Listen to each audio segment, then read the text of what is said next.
Coming up this week on Cruise In, we have cars that are very unusual. Is the gun loaded? We emptied it earlier. What does a local celebrity think of this mystery machine? He's jealous. And we are too. Plus, on every one of these, when you do it, you always Loctite the screws in. The Buckeye Guys rebuild a carburetor, and that's not easy. Cruise In blasts off right now.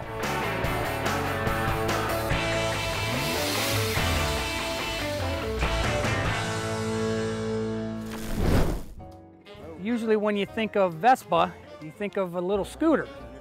But here, it's kind of little, but definitely not a scooter. What can you tell me about your 59 here? Well, we found it in Texas. It was a basket case then. Couldn't resist the fact that it was very unusual.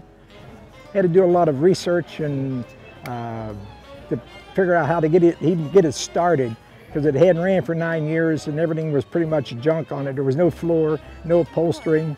There was a rag in the carburetor and everything was, the tires were flat and the bumpers were thrown inside and stuff. And the panel on the front was bolted on. Had no idea what was even behind it, but it was quite a challenge. But the fact that it was so unusual, I'm up for the challenge. Some parts that weren't available at the time, I don't think they're still available. So I end up building parts or making parts, making molds and casting parts for it. So it helped to have a little bit of talent to begin with, to know what you were doing to make some of these rare parts that couldn't be available. Actually, it was a matter of, I wanted the parts, and I taught myself, I was a truck driver by trade, and it was just a matter, I like to mess around in a wood shop, and this is like a hobby to me, to take on a challenge and try something different. But the car, they made just a little over 30,000 of them total production. They imported less than 2,000 to the States. They say they upped the horsepower for the U.S. model to 20. Back in France, they were 14 horse. So 3-speed gearbox with reverse, air-cooled, 2-cycle, 2-cylinder, pretty much a basic engine, suicide doors. As you can see, the battery's on a drawer in the front of the car. In the master cylinder, you can get to it from there. There's a glass jar for the reservoir. Right. And what's making it unusual is the 2 lids on the glass jar. The threads in the lid on the bottom of the jar, which bolts to the master cylinder, are left-handed threads, and the ones on the top are right-handed. So when you take the lid off, you don't lose your brake fluid. And being the fact that it's back in there, it's a jar, and you can see if there's fluid in it.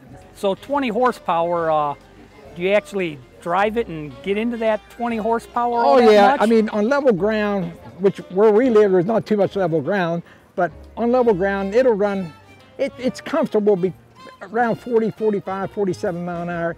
I've had as high as 55, but it's really pushing, it's really screaming. Being at the 2-cycle, it's like, it's buzzing like a bunch of bumblebees in your ear all the time. Well, it's very unique, and I'm glad we actually got to see it here today and talk to you about it. Yeah. Thank you very much.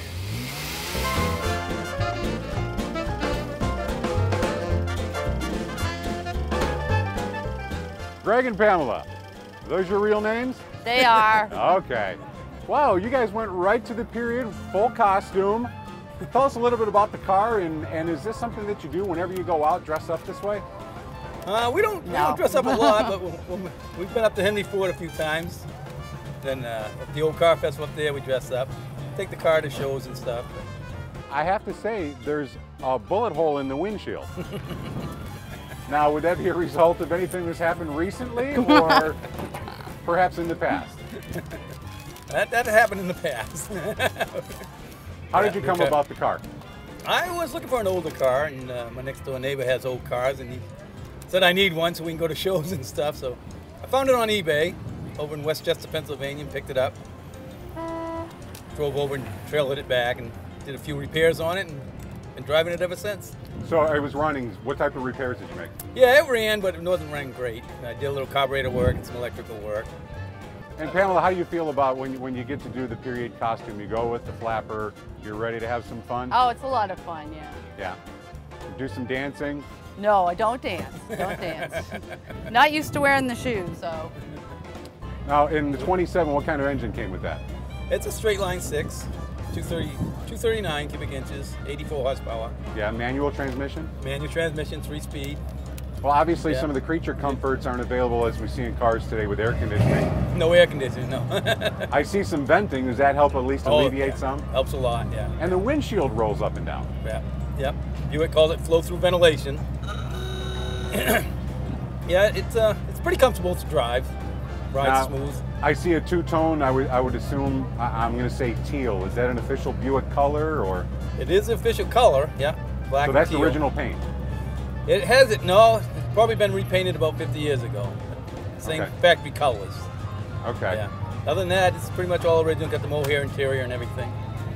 Bi-Sply tires, nothing special beyond that. No, nothing special there. But it rides like a dream. Mechanical brakes, yeah, rides great, yeah. Yeah, it's a fun car to drive. One final question. Yes. Is the gun loaded? No. We emptied it earlier. Along with the bank, though. Yeah. That's how we got the money. Thank you, Greg and Pam. Thank you. Okay, thank you.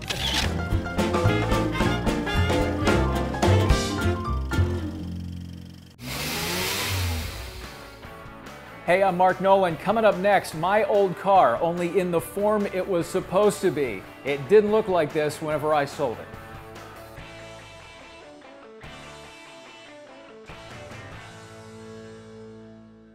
From project to pride and joy, the restoration specialists at Buckeye Classic Car Restoration can make your dreams come true.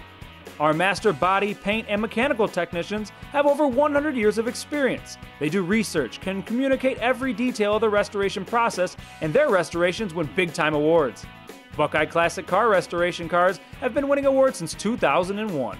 Let the restoration specialists at Buckeye Classic Car Restoration turn your project into an award winner. Now, back to more classic Corvettes on Cruise In.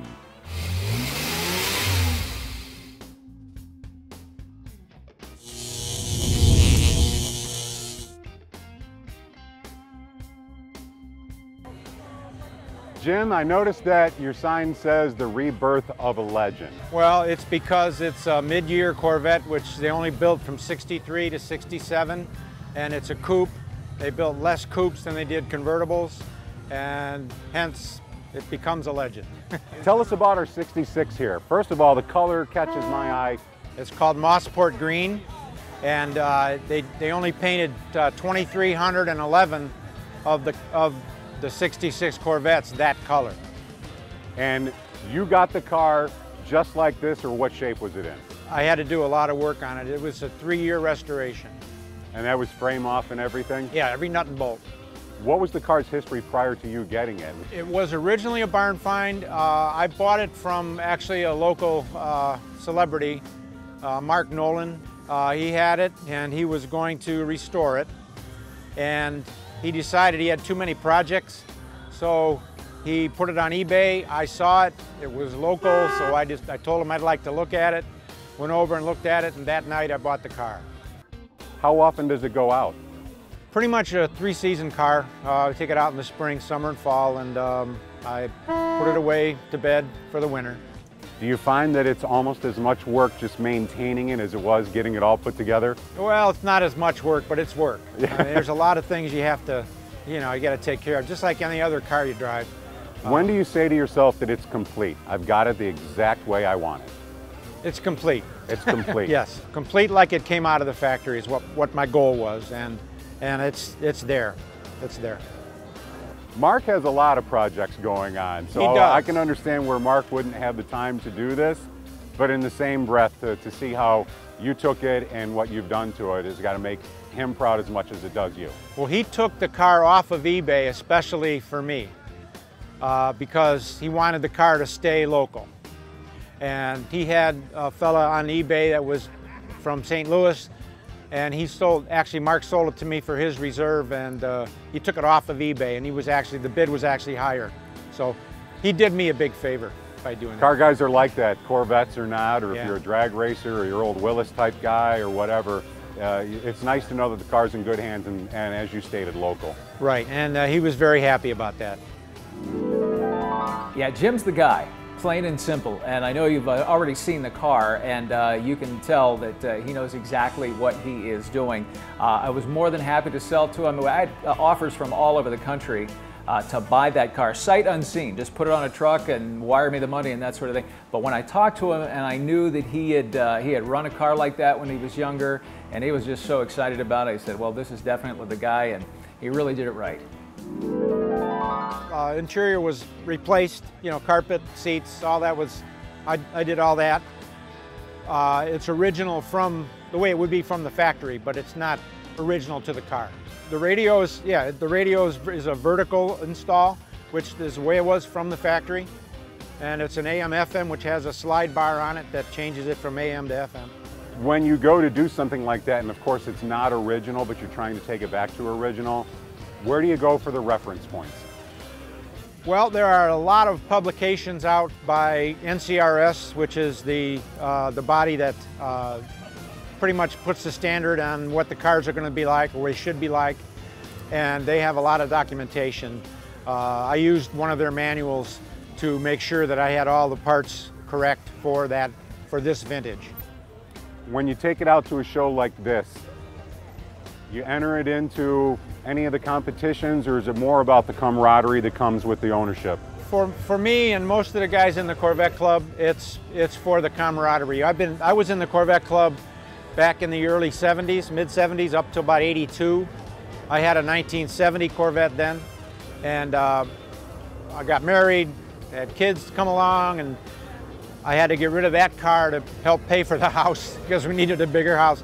And I told my wife then that I want a mid-year Corvette, and when I find one, I'm going to buy that one, and I did. So she was ready for that. It's gorgeous.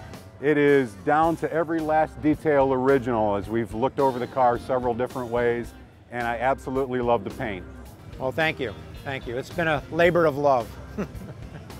Congrats, Jim. I don't think, let me tell you something. If I had had that car, I would still, I'm sure, be working on it at this point, trying to get it all restored.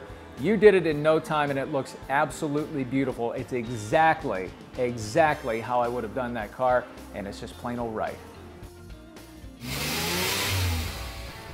Hope you're enjoying cruising so far. Coming up next, the Buckeye Guys rebuild a carburetor, and that's not easy.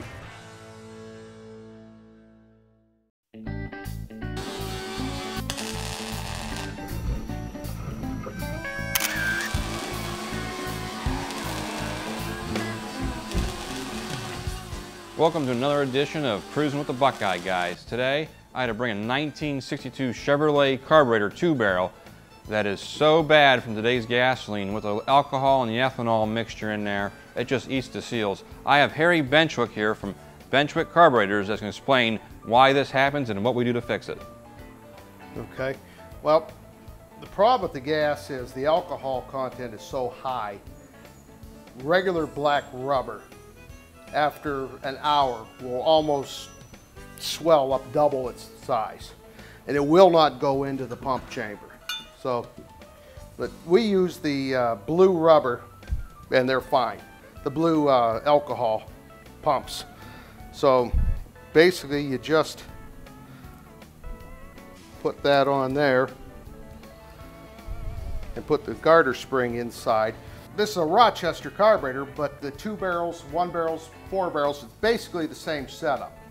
What we do is we hone them out, and they have to be like glass. If they're not, you'll eat up another pump. Doesn't matter which one it is. Another thing is, if you buy a carb kit, get a good kit. The price does matter. If you buy a carb kit for $30 and there's one for $15, you know that there's a difference in the quality of parts. Now on every one of these, when you do it, you always Loctite the screws in. And then if you ever have to pull it out, we just put a little heat on it. They'll come back out, but you have to Loctite everything. On all these bases, if they're not flat, you have to flatten them. They have to be surfaced, because over all the years from tightening them down, they tend to bow. So now what you're doing, you're putting the base plate Putting the base on the filter or the bowl itself? On the main body, yeah.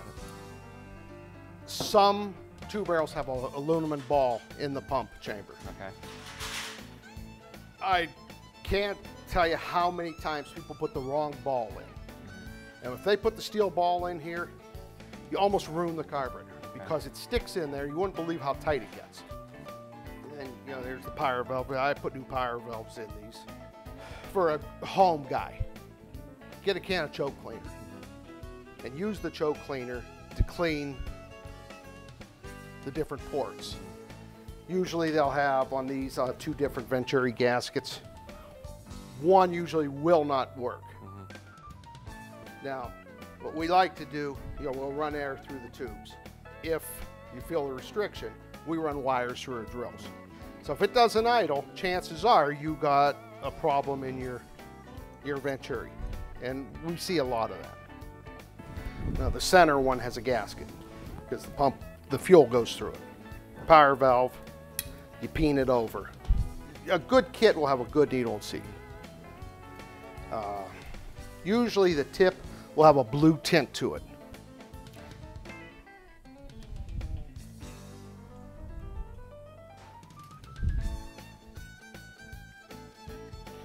Okay, now in your instructions, he'll say, okay, this is 62 Chevy. Right. He'll tell you what to set your floats at. They all come with a gauge. And this one is 19/32. What we do is bend the tab up a little bit. Okay, then your drop, you have to set your drop, because if you don't set your drop, the needle will fall out.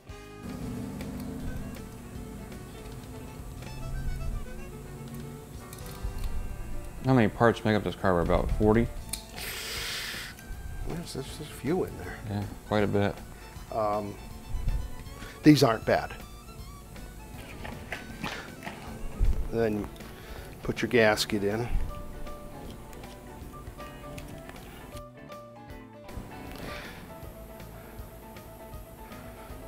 Choke plate in.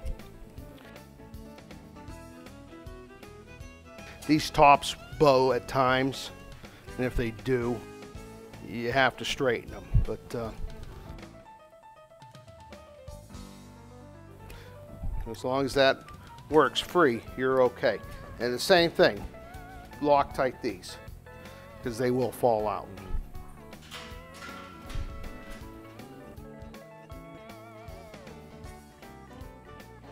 And then you have to pull the heads off. Yep.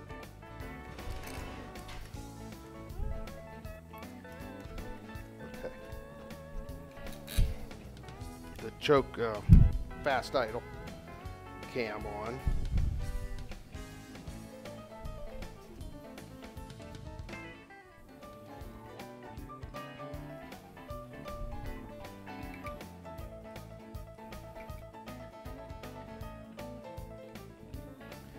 And your accelerator pump.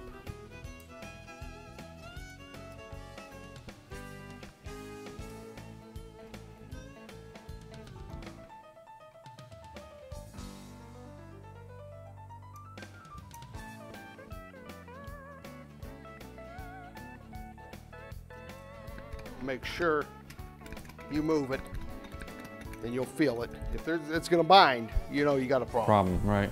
Okay. As far as the choke, you have to put your vacuum brake in. That just slides in. The kits usually do not come with these, so to save the little ears for the chokes. They'll never come with new screws. Just gonna replate it, or you get your... Yeah.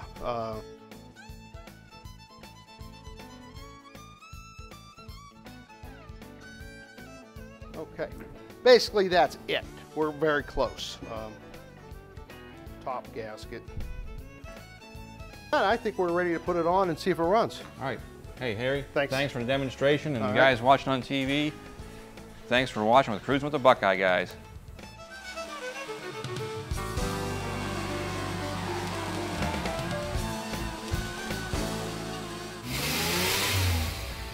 coming up next. Best of class there. And at that point in time, it didn't even run. It's running now, and it's next on Cruisin'. Welcome back to Cruisin'. George, we see a lot of cars that look a little something like this, but it's pretty rare to see a car that has all the numbers matching. Tell us about your Charger. Okay, this was a labor of love. It took about 18, 20 years to do this. It was a complete car, which made it quite a bit easier to, for it to be numbers matching. All the components were there. You picked it up in what condition, and where'd you get it? Well, the car originally was from Oklahoma. It was acquired through a part-time job that I had once, and it was sad. It was hitting 3 other 4 corners. But the thing that drew you most to the car was the fact that what was there was all original. Oh, absolutely. We had a good foundation to start with, and that made chasing things down a lot easier, a lot less work. It's got the 440 Magnum in it? Yes, it does. It's an old man's muscle car.